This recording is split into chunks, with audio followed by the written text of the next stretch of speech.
दशकों से भारत वामपंथी उग्रवाद का दंश झेल रहा था।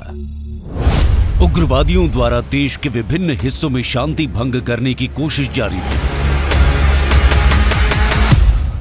नक्सलवाद के हर फॉर्म को हमने पराजित करना पड़ेगा। बंदूक वाला भी है और कलम वाला भी नक्सलवाद, हमें इन सब का काट निकालना पड़ेगा। माननीय प्रधानमंत्री श्री नरेंद्र मोदी के नेतृत्व में गृह मंत्रालय ने वामपंथी उग्रवाद के समूल नाश के लिए कार्य प्रारंभ किया और पूर्व की डिफेंसिव नीति को दरकिनार कर इन उग्रवादियों की गतिविधियों पर लगाम लगाने के लिए एक व्यापक आक्रामक रणनीति अपनाई। इस नीति के तहत सुरक्षा बलों ने नए नए इनोवेटिव तरीकों से नक्सलियों को घेरा और एकजुट अभियान चलाया, जिसमें सुनियोजित सैन्य अभियान, खुफिया जानकारी, उग्रवादियों की फंडिंग पर निगरानी, सीमा नियंत्रण, जन जागरूकता, मजबूत कानूनी उपाय और सामुदायिक सहभागिता शामिल है। हम कगार पर है, वो दिन दूर नहीं कि देश वामपंथी उग्रवाद से पूर्णतया मुक्त हो जाएगा। नक्सली उग्रवादियों की फंडिंग पर निगरानी से उनकी सक्रियता को कमजोर करने के लिए विभिन्न स्तरों पर कानून प्रवर्तन एजेंसियां मिलकर एक संयुक्त मोर्चा बनाकर महत्वपूर्ण जानकारियां साझा कर रही हैं।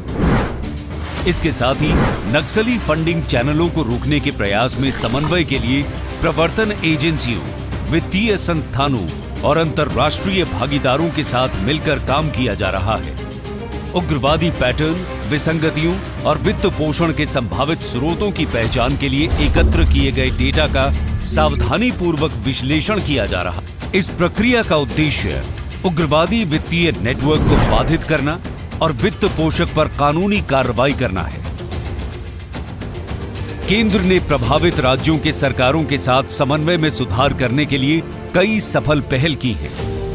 इसमें केंद्रीय सशस्त्र पुलिस बटालियन, हेलीकॉप्टर प्रशिक्षण, राज्य पुलिस बलों के आधुनिकीकरण के लिए विभिन्न साधनों की मदद शामिल है, जिससे जनता को सुरक्षित रखने में मदद मिलेगी। SRE योजना के अंतर्गत पिछले 4 वर्षों में वामपंथी उग्रवाद प्रभावित राज्यों को 1285 करोड़ रुपए जारी किए गए और केंद्र सरकार ने पिछले 9 वर्षों में SRE योजना के तहत धन के रिलीज में लगभग 124% की वृद्धि की।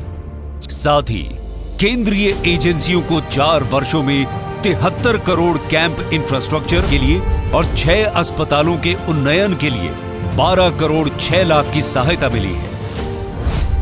उग्रवाद से जुड़े अपराध कानूनों को मजबूत किया गया। त्वरित न्याय सुनिश्चित करने के लिए अदालतों में नक्सल संबंधी मामलों को तेजी से निपटाने पर जोर दिया गया। प्रधानमंत्री श्री नरेंद्र मोदी के मार्गदर्शन में गृह मंत्री अमित शाह की बनाई आक्रामक रणनीति ने नक्सल उग्रवाद के खिलाफ माहौल ही बदल दिया। काठमांडू से तिरुपति तक रेड कॉरिडोर बनाने की बात करने वाले वामपंथी उग्रवाद अब कुछ ही जिलों तक सिमट कर रह गए हैं। ये एक ईमानदारी से क्रियान्वित आक्रामक रणनीति की शक्ति का प्रमाण है कि हिंसा को समाप्त कर स्थायी शांति स्थापित करने के सपने को साकार किया जा रहा है।